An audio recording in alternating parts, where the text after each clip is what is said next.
श्री मराठी क्रिएटर्स.com आमच्या या YouTube चॅनलला लाईक शेअर सबस्क्राईब तर कराच, बेल आयकॉनवर देखील क्लिक करा।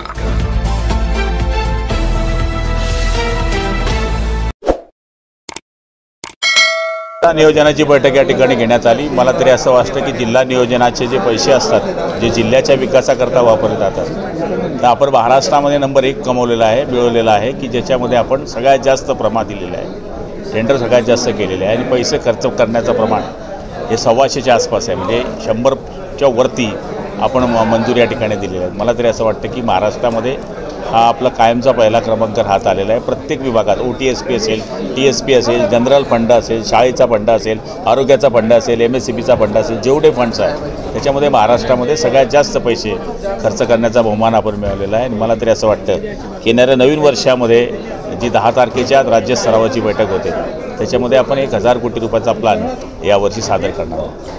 संदर्भात अतिशय गंभीर विषयावरती या ठिकाणी चर्चा झाली की जिल्ह्यामध्ये ड्रग्जचं रॅकेट वाढतं आहे। निश्चितपणाने आमदार संजय सावकारे साहेब असतील किंवा मंगेश दादा असतील किंवा चंदूभैया असतील, या सगळ्यांनी ड्रग्सच्या बाबतीमध्ये जी माहिती दिली ती भयानक आहे। त्याचबरोबर या ठिकाणी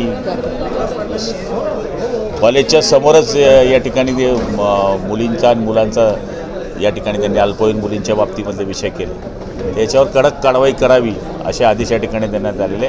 याच्यामध्ये हायगाई करण्यात येऊ नये। जिथे असं वाटलं की या ठिकाणी अशा पद्धतीच्या कारवाया सुरू आहेत तिथं पोलिसांनी धडक द्यावी या सूचना या ठिकाणी दिलेल्या आहेत।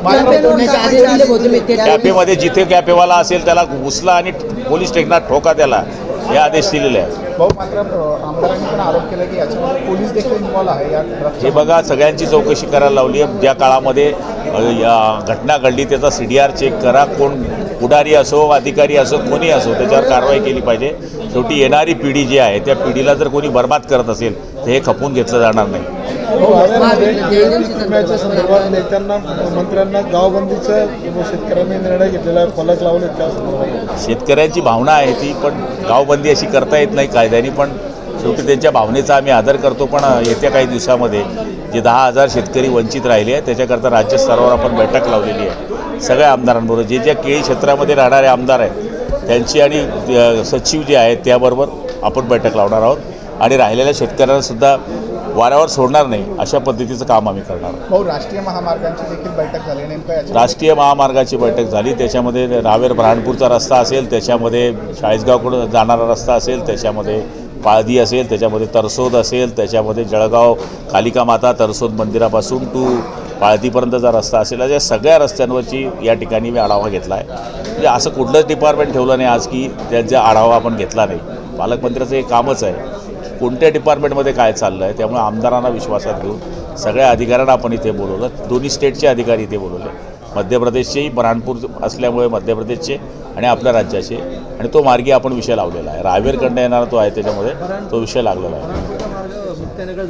नाही, रावेरकडनंच आहे। प्रशासकीय मान्यता मिळाली, ते कामं वेळेत पूर्ण करण्यात। जळगावमध्ये आपण बऱ्याच कामांना प्रशासकीय मान्यता दिलेली आहे आणि आता नवीन याच्यामध्ये सुद्धा आपण आता 30 कोटी रुपये आता आपण MSCB करता देण्याचा प्रयत्न केला आहे। सिंचन बंधारे असतील किंवा आपण कामगार भवनसुद्धा काही दिवसामध्ये बांधण्याचं या ठिकाणी काम करतो आहे। आश्रमशाळाचा विषय असेल, जळगाव जिल्ह्यामध्ये कृषी उत्पन्न बाजार समिती तिथे आहे, तिथे आपण शेतकरी भवन बांधण्यासाठी आता पुढच्या काळामध्ये कार्यवाही DPDC म्हणून करणार आहोत। जर तुकडोजी महाराज भवन म्हणून या ठिकाणी त्याचं नाव देण्यात येणार आहे। असे बरेच निर्णय पुढच्या काळामध्ये आपण घेतलेले आहेत आणि मला तरी असं वाटतं की जळगाव जिल्ह्यामध्ये वेगळे जे प्रकल्प आहे पाटबंधाऱ्याचे त्याचेसुद्धा आम्ही पार्ट केलेले की जे आता 60-70% पूर्ण आहे।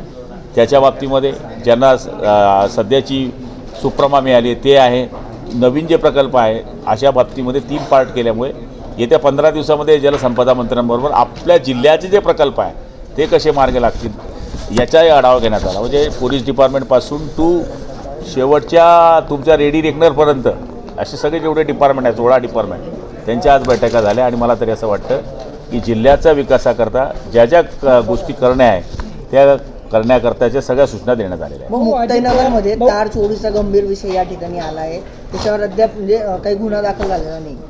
मुक्ताईनगर नाही, जळगाव जिल्ह्यामध्येच तार चोरीचे प्रकार चालेल। लोड शेडिंग बघून हे तार चोरीवाले तार चोरत असतात, त्यामुळे पोलिसांनी पेट्रोलिंग करण्याकरता आदेश दिलेले आणि जुने जे सराईत गुन्हेगार आहेत तार कटिंगमधले त्यांच्यावर तुम्ही त्यांना उचला, त्यांच्यावर कारवाई करा. माहिती मिळते का? जवळपास अशा काही फॅक्टरी आहेत की ज्या ॲल्युमिनियमचे तार वितळणाऱ्या काही फॅक्टरी आहेत की गेल्याबरोबर ॲल्युमिनियमचा तार दिला की तासभरामध्ये तो वितळून जातो. तर त्यांचाही तपास करा की इथे चोरीचा माल जातो आहे का. अशा पद्धतीच्या सूचना दिलेल्या आहेत.